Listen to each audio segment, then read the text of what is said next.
आप सभी को नमस्कार। मैं एमसी हरबार हूं और आप देख रहे हैं यूट्यूब चैनल पर इंडियन कॉन्स्टिट्यूशन। आज हम आर्टिकल 39 ऐप पर बात करेंगे। भारतीय संविधान के नीति निर्देशक तत्वों में आर्टिकल 39 ऐप बच्चों को सुरक्षा और उनके समग्र विकास को सुनिश्चित करने के लिए राज्य को विशेष दिशा निर्देश प्रदान करता है। यह प्रावधान बच्चों के नैतिक, शारीरिक और मानसिक कल्याण पर जोर देता है और यह भी सुनिश्चित करने का प्रयास करता है कि उन्हें एक स्वस्थ और सुरक्षित वातावरण प्राप्त हो। आर्टिकल 39 ऐप के मूल शब्द संविधान में क्या है? ये मूल शब्द हैं कि बच्चों को अवसर और सुविधाएं दी जाएं ताकि वे स्वस्थ रूप से विकसित हों और स्वतंत्रता और गरिमा के वातावरण में उनका बचपन सुरक्षित रहे और बचपन और युवावस्था का शोषण न किया जाए और उन्हें नैतिक और भौतिक परित्याग के विरुद्ध सुरक्षित किया जाए। यह एक संविधान में बहुत ही महत्वपूर्ण आर्टिकल है। यदि हम इसको इंग्लिश में समझने की कोशिश करें, that children are given opportunity and facility to develop in a healthy manner and in conditions of the freedom and dignity, and that childhood and youth are protected against exploitation and against moral and material abandonment।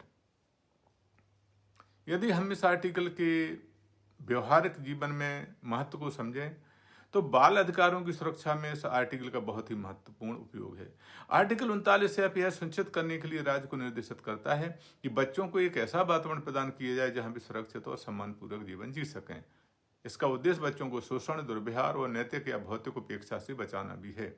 Article 39 app समान विकास के अवसर भी देता है।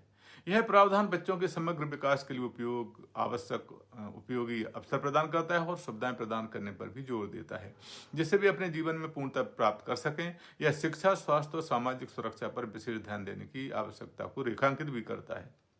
तो article 39 app मूल आधारित समाज के लिए प्रेरित करता है। यह बच्चों के नैतिक और सामाजिक मूल्यों को सुरक्षित रखने पर जोर देता है। यह राज्य को नीतियां बनाने के लिए प्रेरित भी करता है जो बच्चों की गरिमा और स्वतंत्रता को बनाए रखते हुए उनके विकास को बढ़ावा देता है।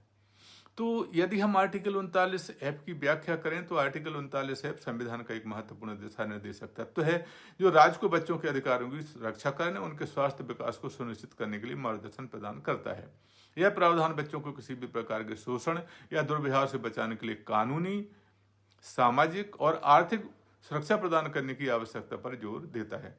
इसके तहत राज्य को नीतियां बनाना चाहिए और बच्चों को शिक्षा, स्वास्थ्य और सुरक्षा प्रदान करना भी चाहिए। यह प्रावधान बाल अधिकारों को सुनिश्चित करने के लिए व्यापक दृष्टिकोण प्रदान करता है और बच्चों के समग्र कल्याण को सुनिश्चित करने के लिए एक संरचनात्मक ढांचा बनाता है। यह बच्चों के लिए ऐसे अवसर और सुविधाएं सुनिश्चित करने का प्रयास करता है जो उन्हें सम्मान और स्वतंत्रता के साथ जीवन जीने में उनकी मदद करे। तो आर्टिकल 39 ऐप पे क्या उच्चतम न्यायालय द्वारा कुछ निर्णय दिए गए हैं, हम उनमें से कुछ की स्टडी करने की कोशिश करते हैं। यह प्रकरण है MC मेहता बनाम तमिलनाडु राज्य। बाल श्रम का मामला है 1996 का है। इसमें मुख्य प्रश्न यह था याचिका में कि क्या बाल श्रम पर प्रतिबंध लगाने और बच्चों के अधिकारों की रक्षा करने के लिए राज्य की जिम्मेदारी को उचित तरीके से लागू किया गया है या नहीं।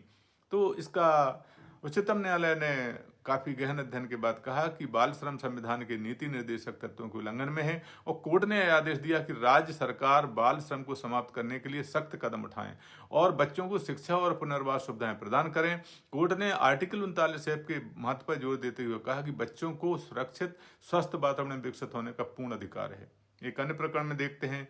यह प्रकरण है किशन पटेल बनाम गुजरात राज्य। यह प्रकरण 2013 का है। याचिका में मूल प्रश्न यह था कि क्या राज्य बच्चों की सुरक्षा के लिए पर्याप्त कदम उठा रहा है, विशेषकर बच्चों के खिलाफ अपराधों की बढ़ती हुई संख्या को देखते हुए। उच्चतम न्यायालय ने अपने फैसले में कहा कि राज्य सरकार को बच्चों की सुरक्षा सुनिश्चित करने के लिए और अधिक सख्त कानून बनाने और उन्हें प्रभावी ढंग से लागू करने का निर्देश दिया जाता है। कोर्ट ने कहा कि बच्चों की नैतिक और भौतिक सुरक्षा सुनिश्चित करना राज्य की जिम्मेदारी बनती है, जैसा कि आर्टिकल 39 में भी उल्लेखित है। उच्चतम न्यायालय का एक अन्य प्रकरण है POCSO act, protection of the child from sexual offence act. यह मामला 2019 का है। मुख्य प्रश्न इस याचिका में यह था कि क्या बच्चों के खिलाफ यौन अपराधों को रोकने के लिए पॉक्सो एक्ट का प्रभावी ढंग से क्रियान्वयन किया जा रहा है। उच्चतम न्यायालय ने अपने पॉक्सो एक्ट के प्रभावी क्रियान्वयन पर जोर दिया और राज्य सरकारों को निर्देश दिया कि वे बच्चों को यौन शोषण से बचाने के लिए आवश्यक कदम उठाएं। उच्चतम न्यायालय ने कहा कि बच्चों को सुरक्षित वातावरण देना और उन्हें शोषण से बचाना संविधान के आर्टिकल 39 ऐप के तहत राज्य का कर्तव्य बनता है।